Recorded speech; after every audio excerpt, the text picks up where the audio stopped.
All right, I can go ahead and start us off. Thank you all for joining us, both in person and virtually. I want to welcome you to the TransAthletics Teach-In 2.0. We were very fortunate to have the athletics teach-in happen a couple of years ago on November 8th, 2024. If you're interested in watching that, it is available on YouTube through the Critical platform. Before we begin, I wanted to quickly do a land acknowledgement. Mount Royal University is situated where the Elbow River meets the Bow River. The traditional Blackfoot name for this place is Mohkinstsis.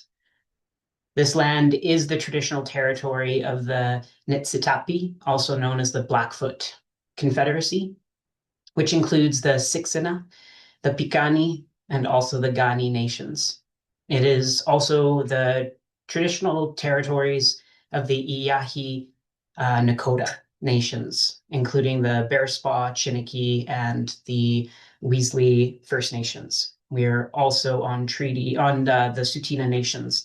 We are honored to welcome our virtual guests from across Turtle Island. We recognize our shared responsibility in decolonizing our relationship with the land and the place by remembering its true histories, by honoring our grandparents who came before us, and acknowledging that we are borrowing this land for our children, from our children, and from their future generations as well. Special thanks to Mount Royal University, Critical Queer and Trans Research Hub, and the Faculty of Health, Community, and Education. I would like to introduce myself. I'm Gio Dolchikori. I use they, them pronouns. I'm an assistant professor in child studies and social work. I'm so excited to also introduce my co-hosts for today. And Evan, I'll let you introduce yourself. Thanks, Gio. Hi, folks. My name is Evan Wozniak. My pronouns are they, he.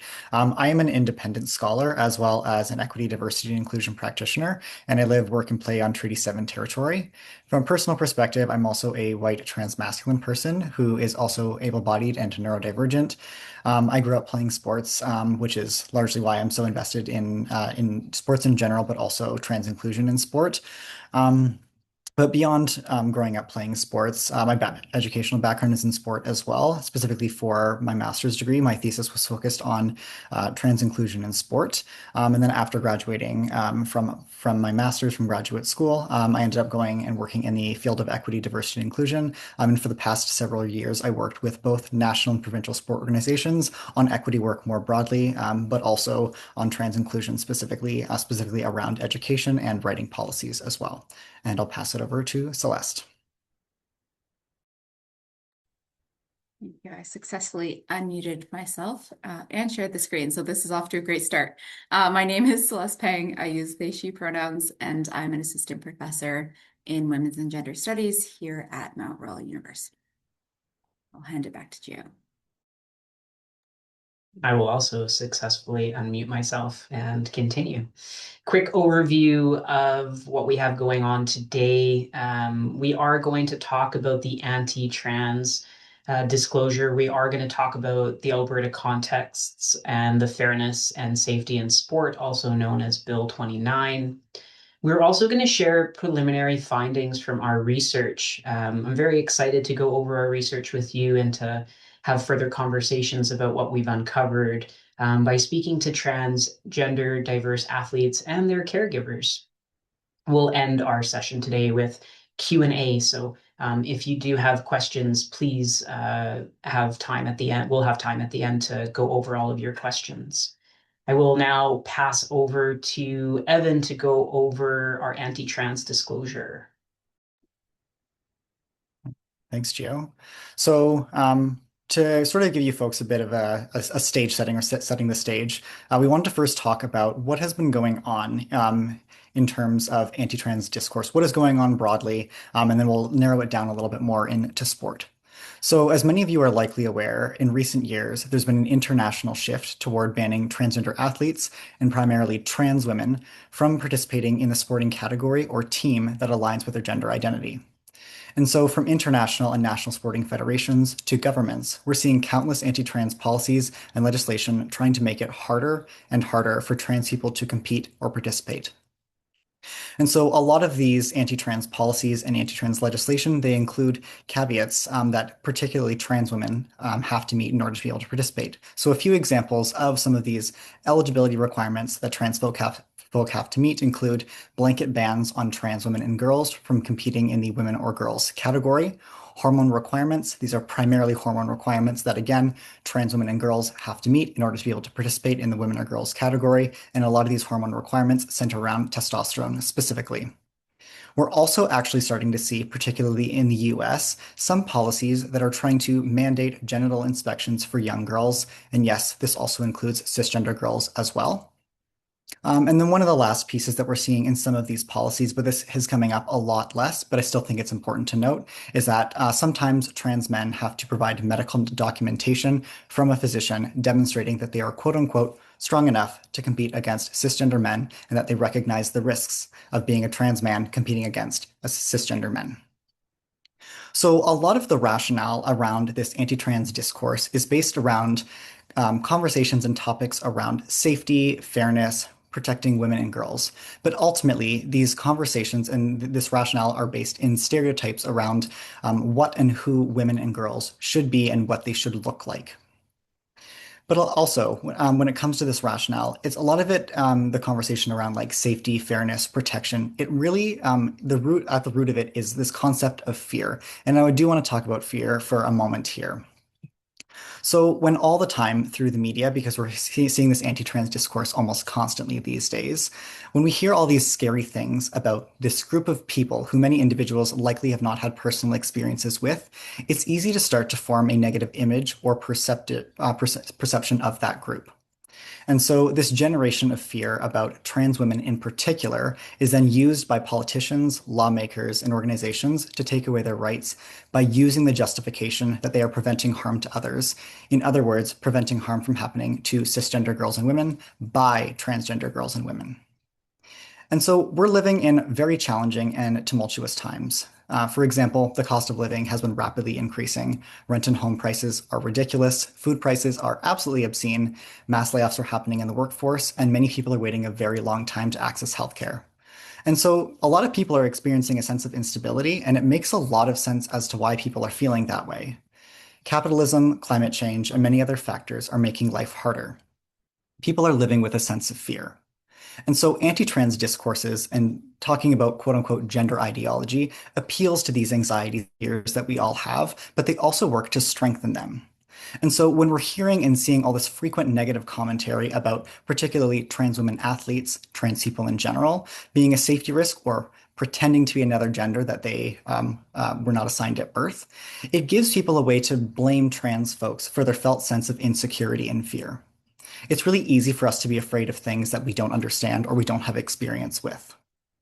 And so anti-trans discourse and many other narratives disparaging other historically marginalized communities are used as political tools that are designed to establish and maintain control over public institutions, social norms, and bodily autonomy.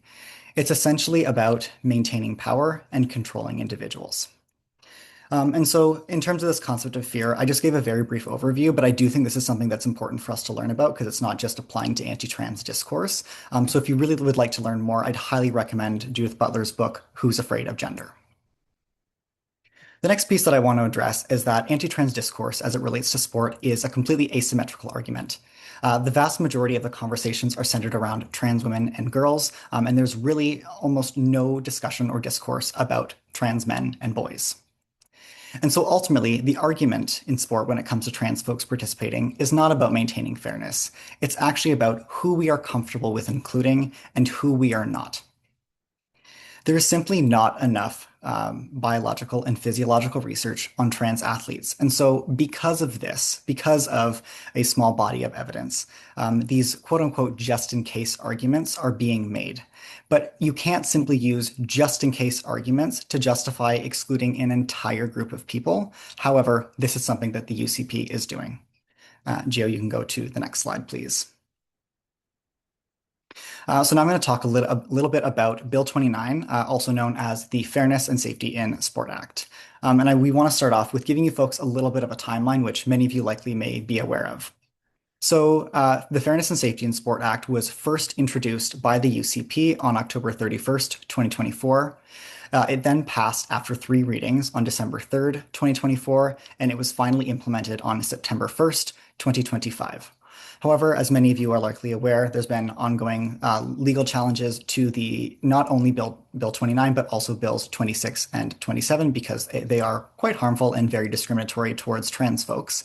But the UCP doing what they love to do, they decided to pass Bill 9. And so through Bill 9 later, towards the end of last year, UCP decided to invoke the notwithstanding clause to not only bring Bill 29 into effect, but also Bills 26 and 27. So now to give you folks a bit of a brief overview in terms of what exactly the Fairness and Safety in Sport Act says and what it outlines. So this bill is intended to address participation of trans women and girls in sport, despite the fact that this bill never actually uses the word trans, non-binary, gender nonconforming, or gender diverse. It does not use any terms related to the trans or gender diverse umbrellas. The bill also doesn't say anything about only addressing eligibility for women's/girls categories, but all of the policy guidance, including a policy template that the UCP has released, does specifically only talk about eligibility guidance for girls and women. As I mentioned before, this bill came into effect on September 1st, 2025. And because the bill came into effect right around the time that school started for the new school year, some of the first policies we started to see coming out that were related to Bill 29 were from school boards. And so, I'll go into that a little bit later on. But specifically in terms of what this bill applies to, there's a variety of different types of organizations, which include school divisions, charter schools, private schools, Francophone regional authorities, public post-secondary institutions, independent academic institutions, and provincial sport organizations in Alberta. And so all of these organizations that Bill 29 applies to are required to create eligibility requirements. And this, again, is specifically eligibility requirements for people who are competing on girls and women's teams or in girls and women's categories. Organizations also have to create processes for determining eligibility. So trying to figure out who is actually considered a girl and who is actually considered a woman, which we know is very challenging to try to figure out. And organizations also have to create processes to figure out whether or not individuals meet eligibility criteria. And the last piece is that organizations have to create mixed gender leagues that allow for people of a wide variety of genders to participate all at the same time, rather than just having men's and women's categories or leagues. So in terms of what is happening right now, essentially organizations have had to figure out how to implement the act themselves. Besides the few documents, including the policy template that the UCP has shared online, there has been largely a lack of guidance from the UCP and a lack of support from the UCP for these organizations that are required to implement the bill. So essentially, the UCP has said, here you go, and has placed the responsibility on impacted organizations. And so last year when I was working with provincial and national sport organizations, I noticed something. A lot of them were talking about Bill 29, but a lot of them had this one primary concern. And this is something that I wanted to highlight. And while this is not one of the primary reasons that Bill 29 is deeply problematic, I still think it's important to mention because this is likely not an issue that simply provincial sport organizations are dealing with. But in my experience working with provincial sport organizations or PSOs, they're already way over capacity. There is a huge lack of funding for both provincial and national sport organizations in Canada. They don't have funding. They have nowhere near enough staff. They're already way over capacity. And so these organizations simply do not have the capacity to create, for example, mixed gender programming or investigate eligibility or create thoughtful, meaningful eligibility requirements. And so the UCP is putting a lot of responsibility on organizations who are already completely stretched to the limit. As I mentioned before, organizations named in Bill 29 have to create policies that align with the legislation. And as I was previously talking about, school boards were some of the first organizations to start publicly rolling out their policies that related to Bill 29. And so what we were seeing in September is that school boards were implementing written confirmation requirements for individuals 12 and older who want to play in the girls' division. As we could have expected pretty easily, girls' participation in school sports has already decreased because we know historically that when policies are put in place that try to limit the participation of trans girls and women, this also reduces the participation and harms the participation of cisgender girls and women as well. As we've seen since the school board started to implement their policies related to Bill 29, many organizations have followed suit, and a lot of the policies that were developed to comply with Bill 29 look quite similar. A lot of them actually do follow the UCP's policy template that they made available online. So there's a couple of pieces in these policies that I did want to point out today. In terms of similarities that we're seeing across these policies. So the first is around eligibility. As I mentioned before, there's only eligibility requirements for girls and or women, again, depending on what age group we're talking about. And the second piece that I wanted to point out is that these policies all include sections that allow individuals to challenge the eligibility of an athlete who is participating in a women's or girls category. So I want to sort of unpack these two ideas or these two sections in these policies. First, starting with eligibility. So first thing I want to mention is that eligibility requirements, these eligibility requirements that are in place are deeply sexist because the legislation in these policies do not apply to boys and men's teams. There are no eligibility requirements to participate on boys or men's teams or in those categories. And so what this means is that the UCP is operating under the assumption that cisgender boys and men are inherently better at sports than cisgender girls and women. And as someone who's been working in the sports space for a while, both in terms of working with sport organizations, but I also have an exercise physiology background, I know that this is a myth. The UCP have publicly mandated the myth that people who are assigned male at birth have an unfair athletic advantage over people who are assigned female at birth. This is something that we as a society have largely taken for granted. It's something that I personally used to believe, but we know from the data that this is simply not correct. However, the UCP have decided to go and codify this into law. In terms of challenging eligibility, allowing challenges gives people the green light to start trying to figure out who is trans and who is not. This is something that's known as gender policing or surveillance. And so what happens is that contesting eligibility and allowing challenges to be made is likely going to result in racist outcomes if this has not already happened. And what I mean by this is that Black and brown women from the global South disproportionately have their gender questioned and subsequently investigated in sporting contexts.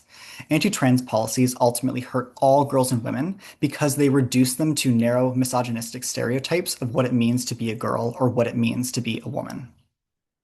And so while this bill is aimed, and the UCP says this bill is going to help protect cisgender girls and women and make sports more fair for cisgender girls and women, it's actually going to do the opposite. It's going to increase surveillance and it's going to increase gender policing of all girls and women.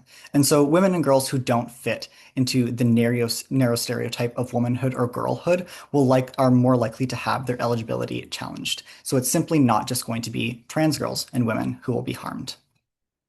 And so while these policies are incredibly harmful, some organizations and institutions are at least attempting a form of harm reduction, which has primarily been through limiting who can challenge the eligibility of an athlete.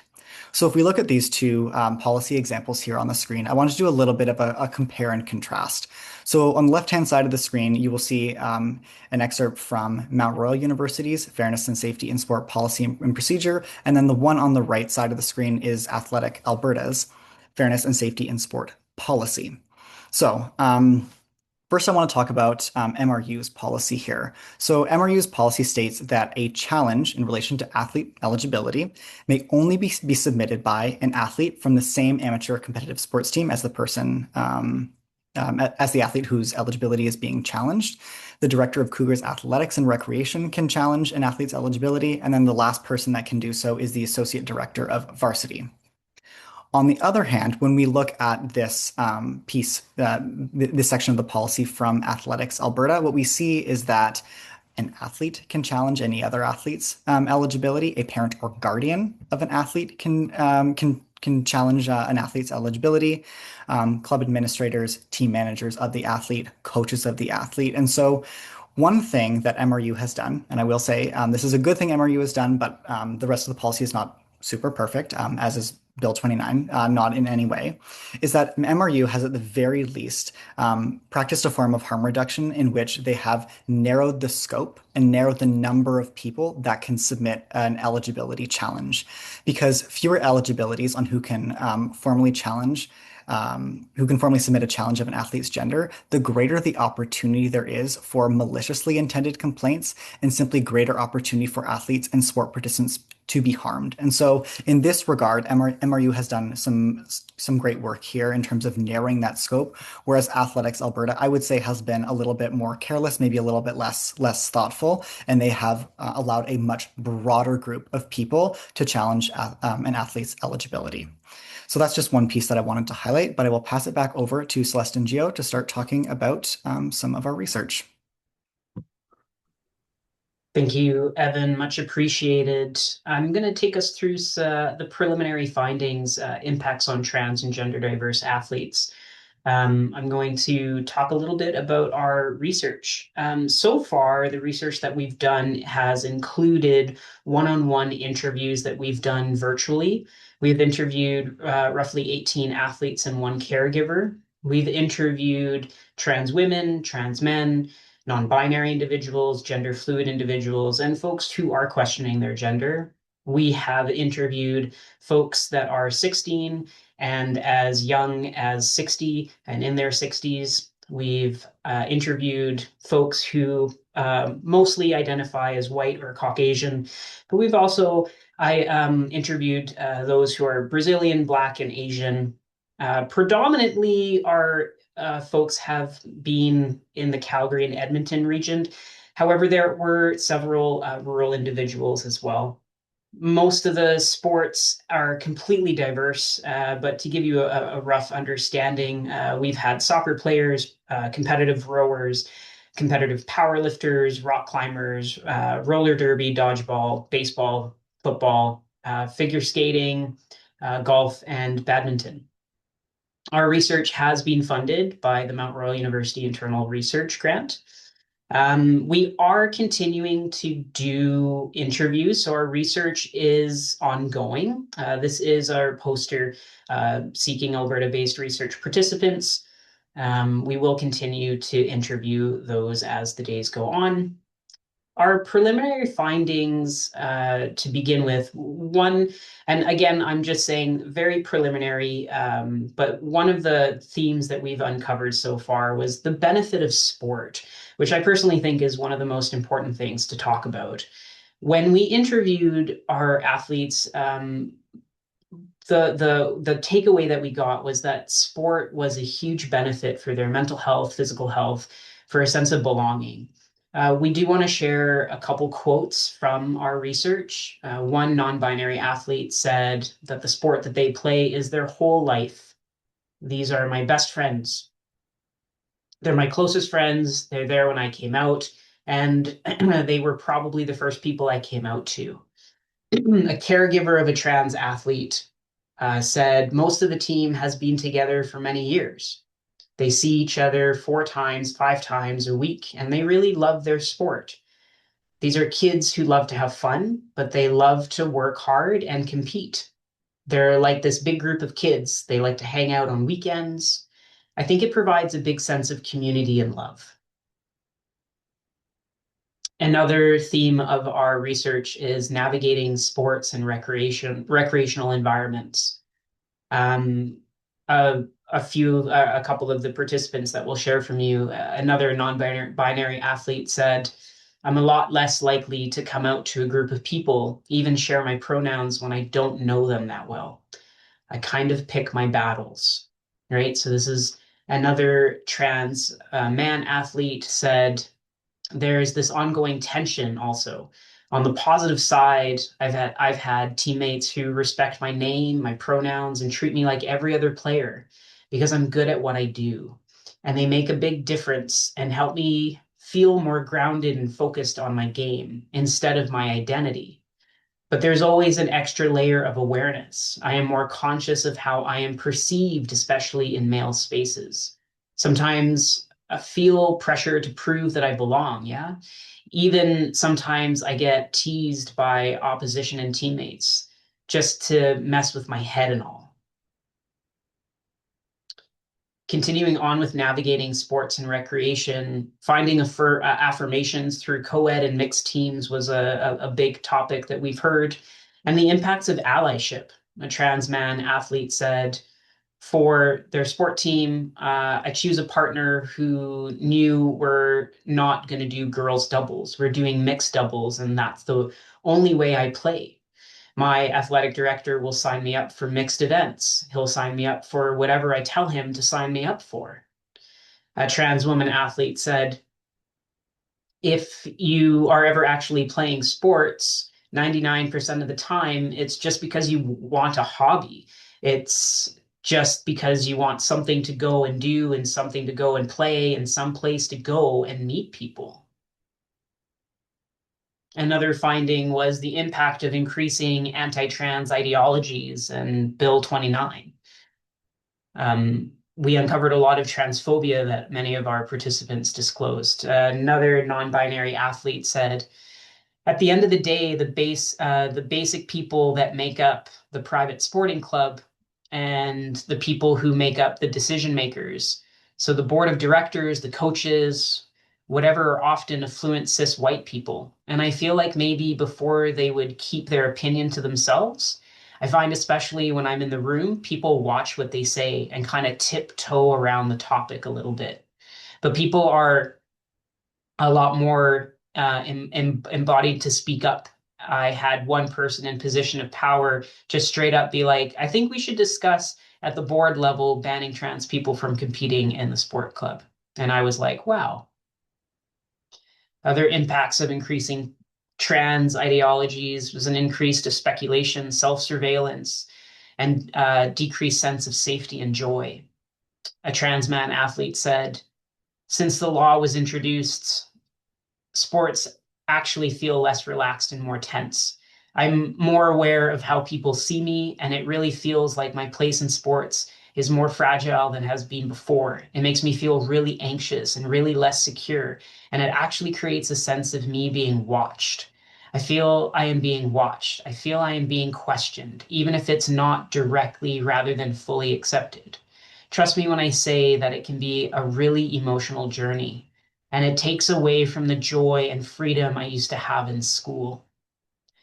A trans woman athlete said, I had my first panic attack at about the time that Bill 29 came into effect because it was the first time that things really felt real. It was now on my doorstep. The impacts of increasing anti-trans ideologies continued in our findings. Another trans woman athlete said, a number of women I play team sports with have expressed support for me and disagreement with what the government is doing. But I felt a need to tone down. Like I've changed my equipment and stuff because I'm afraid to be as outwardly trans. I still have a small amount of trans colors on my equipment, but I don't feel safe advertising that I'm trans now. A trans man athlete said, Bill 29 was passed 2 weeks before a really big individual sport competition. And so I was training really, really hard every day, and I was psyching myself up for my athletic goal. And the whole I was training, I was in the gym, I was like looking around at all these people that I usually don't pay attention to because my network is very supportive. And as I was like, what if they think trans people are gross? What if people who stare at me at the gym recognize me in the street? I'll pass on to Celeste to continue our preliminary findings. Perfect. So I'll just state before I continue on that you'll see we have roughly identified the participants whose quotes we're using as trans women, trans men, non-binary folks. We haven't gone into greater specificity at this point, simply to help maintain people's confidentiality. But of course, how they are positioned in terms of ethno-racial background, gender identity and expression, et cetera, will be impacting their experiences.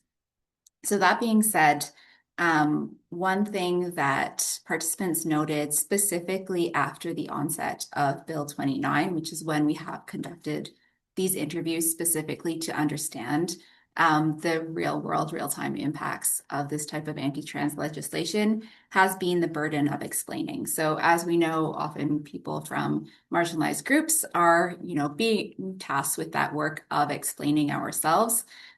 In the case of Bill 29, this is no exception. So, for instance, one trans woman athlete shared that it's been very stressful since Bill 29 was announced. A lot of anxiety, a lot of fear. It's also come with the additional burden of having to educate people more.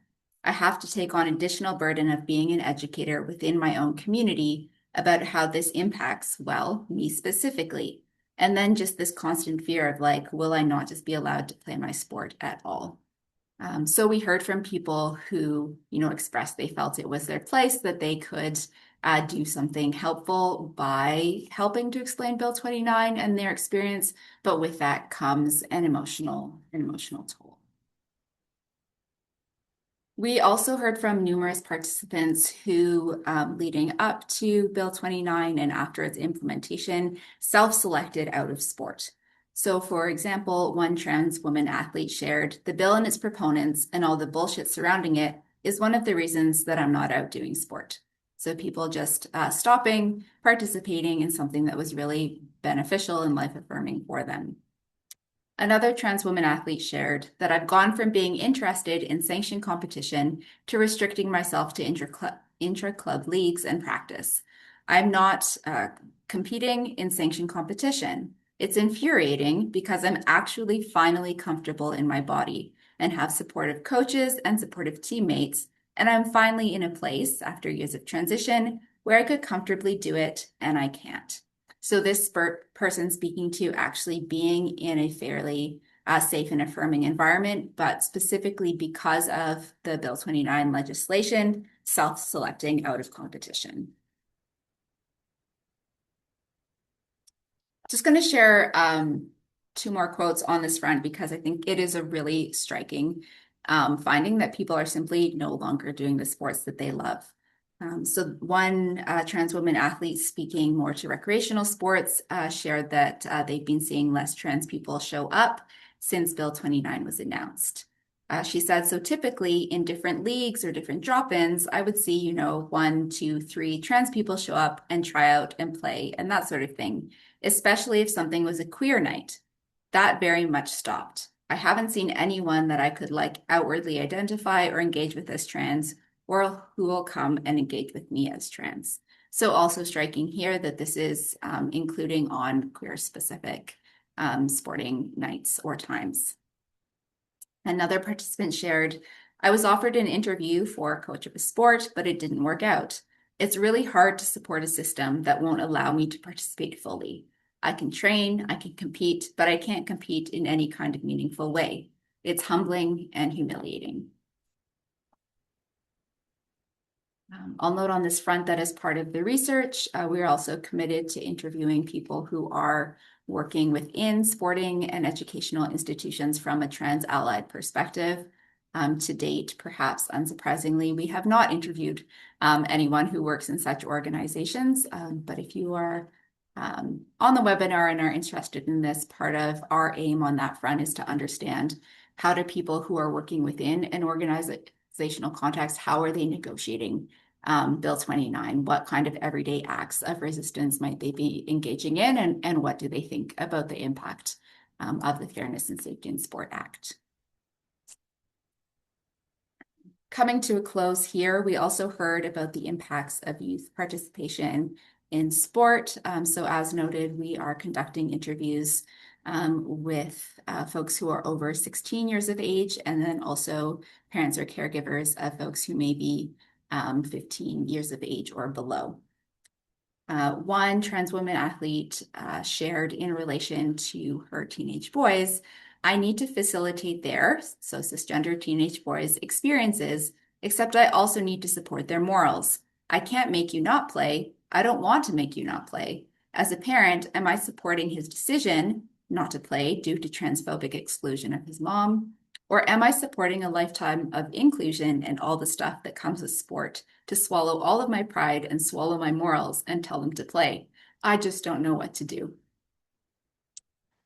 So I think interestingly, this also speaks to a point that Evan made at the very beginning of this panel, which is the Fairness and Safety in Sport Act does not only impact trans girls and women. Well, it does impact them the most. It impacts everyone.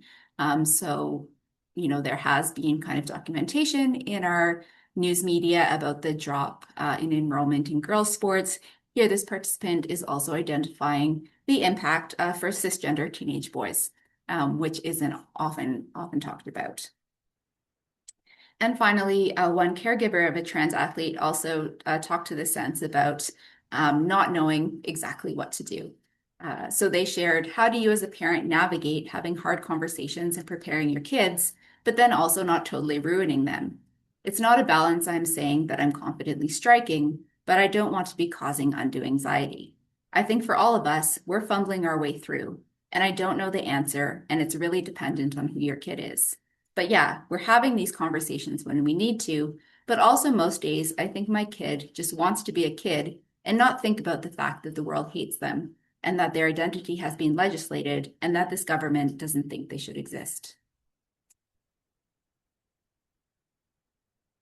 And then finally, on these preliminary research findings, we also read through our interview transcripts for what positive experiences people may be having since the passage of the Fairness and Safety in Sport Act. And here predominantly were experiences of active support and allyship and people expressing how much it mattered when people spoke up for them and showed up for them. So, for example, one trans woman athlete shared, I had spoken to some people that I was concerned I wouldn't be able to play this year. I got an email from the vice president of the league saying she heard from a friend of a friend that I was concerned. And she said, first of all, our league doesn't fall under those rules. But even if they did, there's not a single person in the executive of that league who would enforce those rules, and that I was welcome to play as long as I wanted. And that was a great relief to me. So a really proactive statement of support mattered a lot to this individual. Another person shared, I think in general, I have felt more welcome now because it is actually being talked about. And so the brain worms that I had before, where I was kind of like just dealing with them on my own, I actually have evidence now of I'm welcome here because people have said, no, you're welcome here. Make sure you keep coming.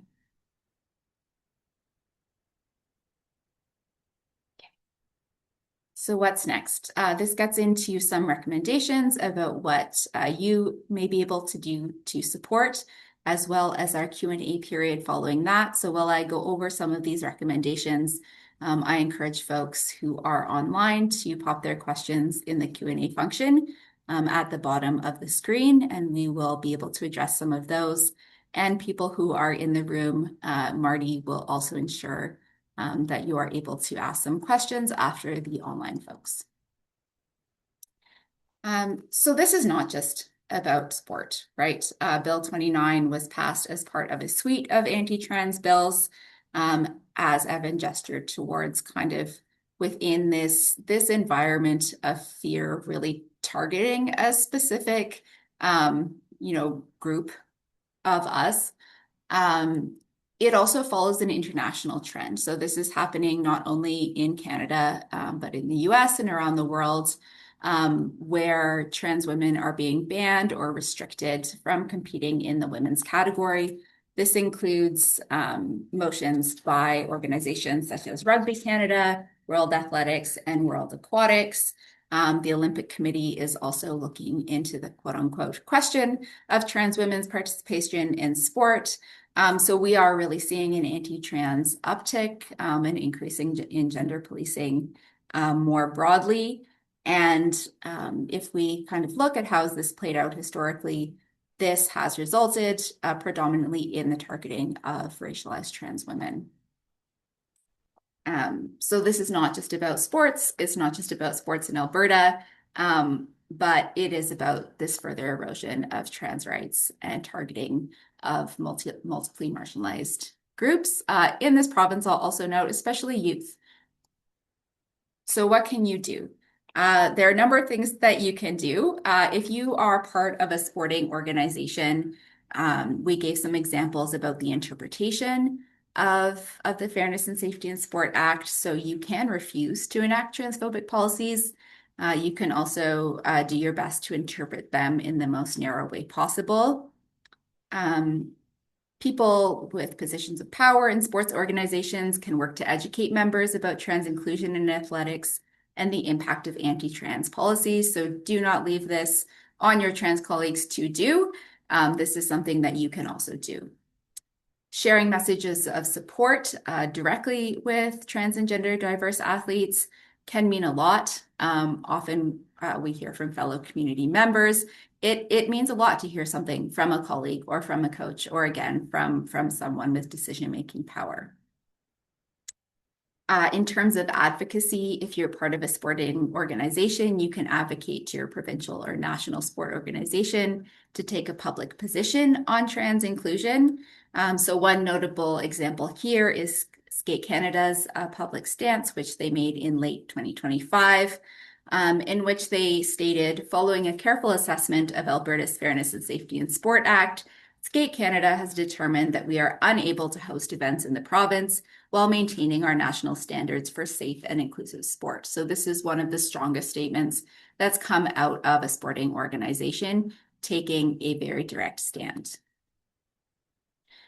There are also administrative type things that you can do. For example, developing inclusive registration forms that ask individuals for their chosen names and pronouns. So bottom line here is Bill 29 does exist, but there are still many, many ways to actively demonstrate support for trans people and to affirm your trans players and staff. If you are an ally, if you are a cisgender athlete, coach, or trainer, these recommendations, I think, are the basics. So speak up if you hear transphobic comments or narratives. Express and act in solidarity with trans and gender diverse teammates and sports staff. So again, simply reaching out, acknowledging that this act exists, that it is anti-trans, not asking someone to explain it to you, but again, just acknowledging people's reality and that they are being impacted by the anti-trans policies of our government. Things like sharing your pronouns during team introductions can be helpful, as well as using gender inclusive language. So things like, hey team, or saying players instead of boys and girls, and this sort of thing. And finally, if you are a concerned member of the public, maybe you have nothing to do with sports at all, there's still things that you can do. So if you're here, you're doing something, taking steps to listen and learn and to educate yourself about the issue, learning to critically read media. So we are in a misinformation, disinformation, or I think like just lies environment. So learning how to be better at spotting transphobic arguments is very helpful. Again, speaking up if you hear transphobic comments or narratives, checking in with your queer and trans neighbors, friends, and colleagues, sharing information about the impact of the Fairness and Safety in Sport Act. So this panel will be recorded. This is one piece of educational material that you could share. And you can also exercise your democratic rights. So as noted at the beginning of the presentation, these three anti-trans bills were followed by the invocation of Bill 9, the notwithstanding clause here in Alberta, which was the government's attempt to kind of quell dissent and specifically legal dissent. We still arguably live in a democracy. You can still vote. You can still write to your MLAs and to the Alberta Premier directly. Transaction Alberta, there's a link on the slides here, is one organization among many advocating on this front, but they have an email template, for example, that you can use or modify to share your dissatisfaction with the Fairness and Safety in Sport Act and otherwise voice your views. Okay. So with that, right 5:30 Mountain Time on the dot, we'll take questions now. This slide also has the research recruitment poster up in case folks wanted to jot down any information. But I think what we'll do is we will start with a couple of questions from the online chat for about the first 5 to 7 minutes, and then Marty, we will turn to you to text me any Mhm. questions from the folks in the room. So we'll make sure we'll get some from there as well. So, and So just to confirm, sorry to interrupt, Celeste. And just to confirm that if you are online, your questions are anonymous in the Q&A. So please feel free to go ahead and do that. And I'll start us off with one first question here. sorry. No? Uh, Yep. I'm just going to make an amendment there. So us as the presenters, we can see your names in your question. So we can see who you are asking the question. Yeah. I'm sorry, Gio, before you ask a question, I want to make one quick correction for the audience on one of the slides. So on the slide previously that Celeste was speaking to, it said that Rugby Canada had an anti-trans policy. That is incorrect. I did not catch that sooner. My apologies. It is World Rugby that has that anti-trans policy. Just want to make that correction. Perfect. Okay, our first question is, does Bill 29 contain consequences for sporting organizations who refuse to implement these policies? If not, why haven't more organizations done so?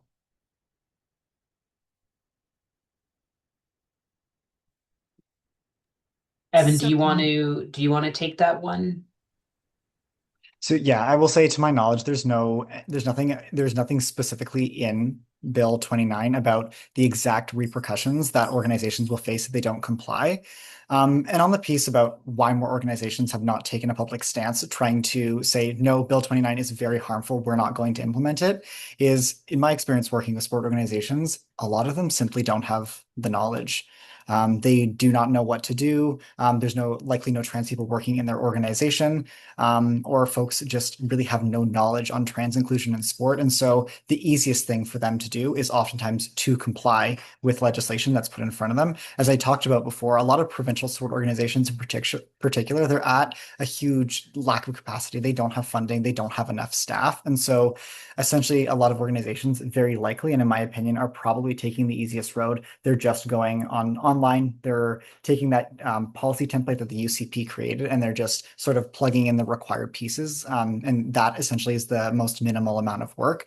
In my opinion, taking a stance against the UCP and trying to figure out exactly what is correct to say in relation to Bill 29, organizations probably feel like they don't have the time, and they also feel like they don't have the knowledge. And a lot of them are probably also concerned that they're going to say something wrong. And so for them, it's easiest to just stay quiet and comply. yeah, I'll also note the funding landscape. So even if there's no specific consequence written into the act, organizations can be thinking about what types of provincial funding do they have for their work, and could that, fear that that could be put at risk should they choose not to comply with what is a law. We can go over to the next question. Any actions parents can take in Alberta regarding Calgary public schools? I think there's always actions we can take. I think the biggest one when it comes to schooling is to be vocal.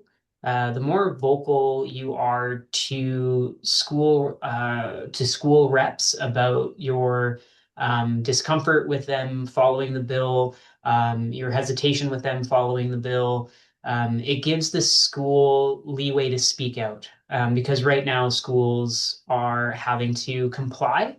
And so, in order to rebunk or to insist any change, they have to say that their community of family is actually speaking out to this. So, being an ally, being vocal, ensuring that you share your opinion with your school board is crucial. And I know Celeste also said things to do is to like write your MLAs, right?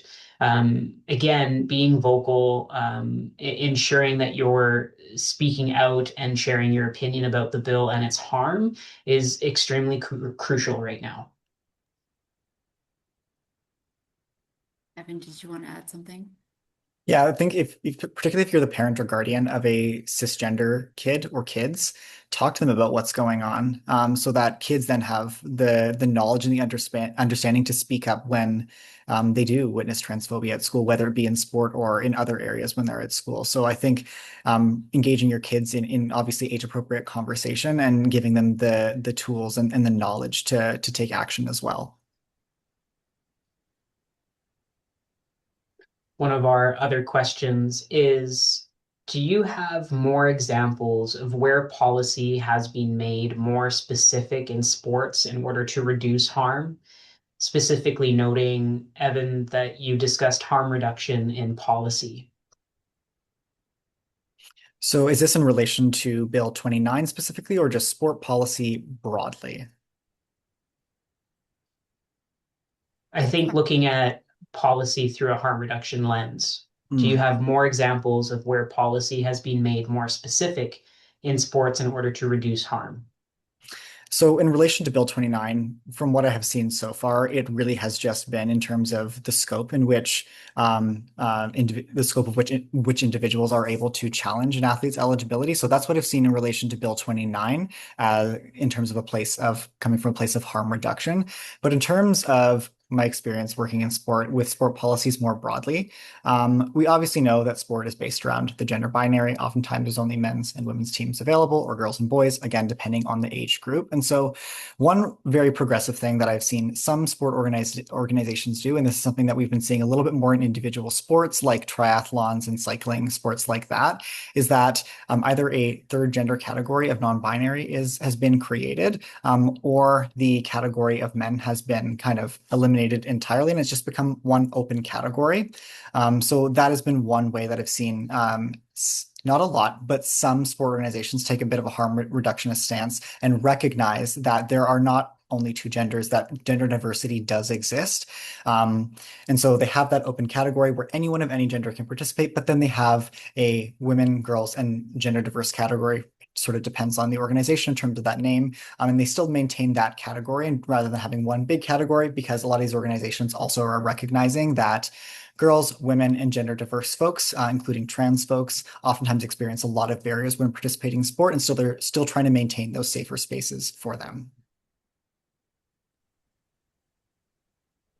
Take one more online question and then switch back to the in-person room in case folks want to use the mic. So there's one online question. Do you see any indications of similar bills being drafted or talked about for other Canadian provinces or territories?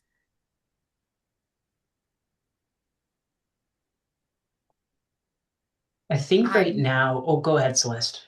Yeah.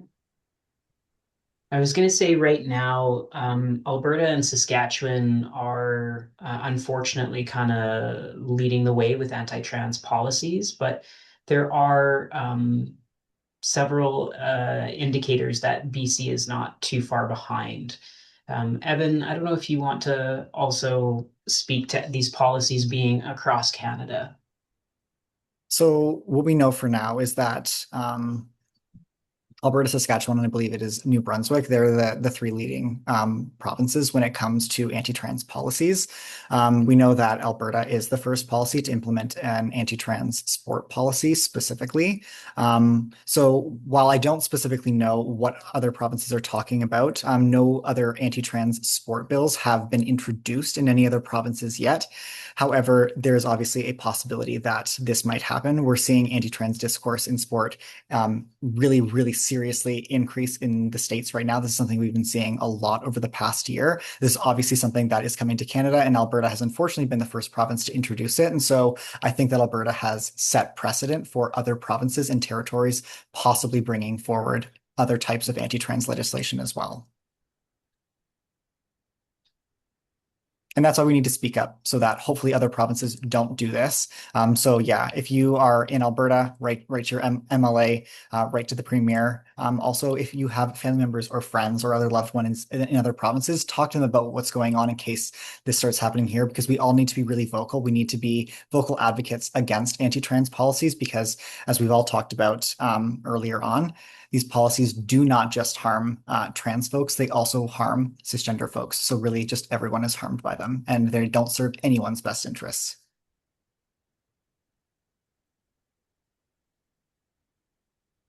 I can go ahead and read the next question. Is there a way we can collectively organize and find ways to boycott organizations, competitions that are embracing slash accepting the legislation? For example, how can we boycott to force the hand of the sport organization, um, and support for those who refuse to comply? How can we drive more sport organizations to pull what Sports Canada did? Skate Canada. Skate Yeah. Canada. I mean, speaking to that notion of boycotts work if you have a collective mass.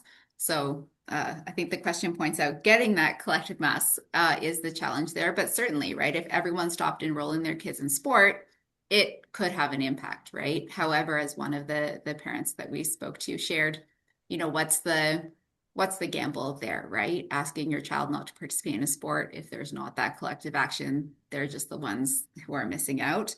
But I personally think that boycotting would be a very, very effective strategy. And if we look at other social movements, things like boycotts or general strikes where people refuse their labor are two of the more effective strategies to really force change in a near term.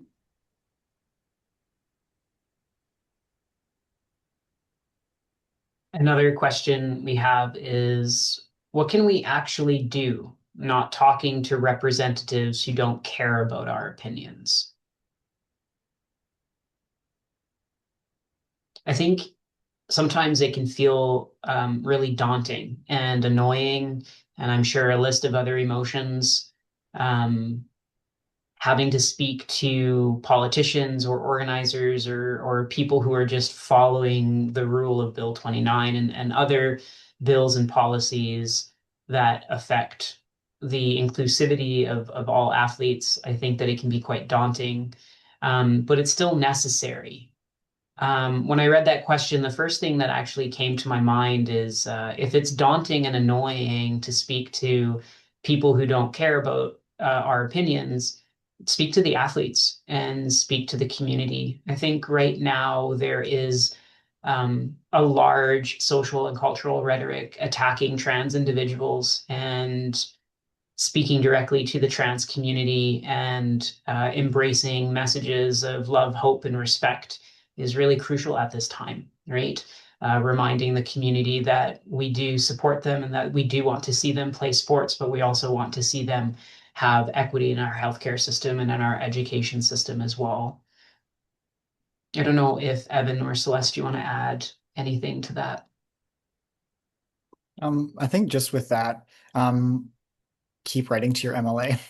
If enough of us do it, we will at least annoy them and they will have to do something if so many people are writing them constantly and calling them constantly. So I've personally received some kind of rude email responses from government officials, but that's how it goes. And definitely continue doing that. But as Celeste just spoke to, there's so many other things that you can do as well. In addition to that, you can boycott. If you're involved with a sport organization, talk to them about what they're doing from a trans inclusion perspective.